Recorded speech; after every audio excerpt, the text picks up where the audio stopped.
रहीम। मैं डॉक्टर मंजूर सलमले का स्पेशलिस्ट बावरपुर से बोल रहा हूँ। मैं आज आपको आँख की एक कंडीशन जो कि अपर और लोअर लिड आईलिड जो है उसकी स्किन और फेस पर भी बन सकता है, स्किन में पैदा होने वाला एक कैंसर की रसोली जिसे हम स्क्वैमस सेल कार्सिनोमा कहते हैं।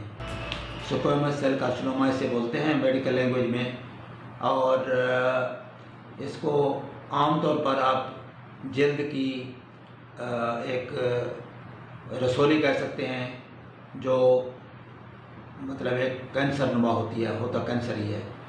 तो ये रसोली आप ये देख सकते हैं कि ये स्किन को इन्वॉल्व करती है। अपर लिड में हो सकती है, लोअर में हो सकती है, फेस के किसी हिस्से पे हो सकती है। ये स्किन को इन्वॉल्व करती है। हम इसको इसलिए बयान करना चाहते हैं क्योंकि आँख के गिर्द जहाँ भी जितनी भी स्किन है उसके किसी इलाके में भी ये पैदा हो सकती है। तो ये आम तौर पर उम्र के बड़े हिस्से में पैदा होती हैं ये रसोलियाँ। ये कैंसरस रसोली है और ये ख़ास तौर पर उन लोगों में ज़्यादा होती है जिसकी कम्प्लेक्शन स्किन का ज़्यादा वाइटिश होता है। मसलन अंग्रेज़ लोगों में ज़्यादा कॉमन है और ख़ास तौर पर जो लोग ज़्यादा सन बाथ लेते हैं और उनका कम्प्लेक्शन भी स्किन का रंगत भी गोरी है और वो सन बाथ लेते हैं और ये स्किन बर्न हो जाती है। तो स्किन बाथ लेने वाले जो लोग हैं और कम्प्लेक्शन भी उनकी वाइटिश है, गोरी रंगत है, तो उनमें ज़्यादा कॉमन है ये ट्यूमर। लेकिन हमारे इलाकों में भी ये पाया जाता है और ये ख़तरनाक इसलिए है कि जो पहले मैंने जो बयान किया है बेज़ल सेल कार्सिनोमा, वो लोकली इन्वेसिव था और खून की नालियों में या लिम्फ नोड के ज़रिए कम फैलता था। लेकिन ये लोकली इन्वेसिव कम है, ज़्यादा ये मेटास्टेसाइज करता है ब्लड के थ्रू और लिम्फ नोड्स के थ्रू। तो इसलिए ये ख़तरनाक है।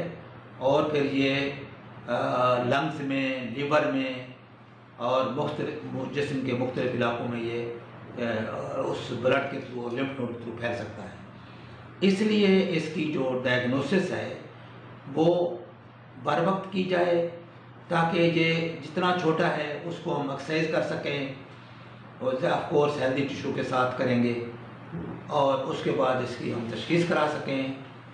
और अगर कोई इसके बावजूद की ज़रूरत है तो उसकी रेडिएशन वगैरह या इस तरह का कोई इसका अमल कराया जा सके। इसलिए ये चीज़ें जानना ज़रूरी हैं कि ये कैंसरनुमा रसोलियाँ शुरू में तो छोटी होती हैं और इसको इजीली हम एक्सरसाइज भी कर सकते हैं, इसको डायग्नोज भी करा सकते हैं। लेकिन जब ये अगर जिस्म में सरायत कर जाएँ तो फिर ये इसका इलाज मुश्किल हो जाता है और ये इवन लाइफ थ्रेटनिंग हो जाती है। तो इसलिए बराए मेहरबानी अगर कोई इस तरह का कोई केस नज़र आता है या किसी में ये ऐसा प्रॉब्लम पाया जाता है तो उसको गाइड करें कि इसका वो बर वक्त इलाज कराएँ ताकि इसको हम शुरू में ही इसका इलाज करके इसको हम मतलब ख़त्म कर सकें। तो उम्मीद है कि ये आपको वीडियो पसंद आई होगी और उम्मीद है कि आप लोगों से शेयर भी करेंगे ताकि लोग इससे फ़ायदा हासिल कर सकें। अस्सलाम।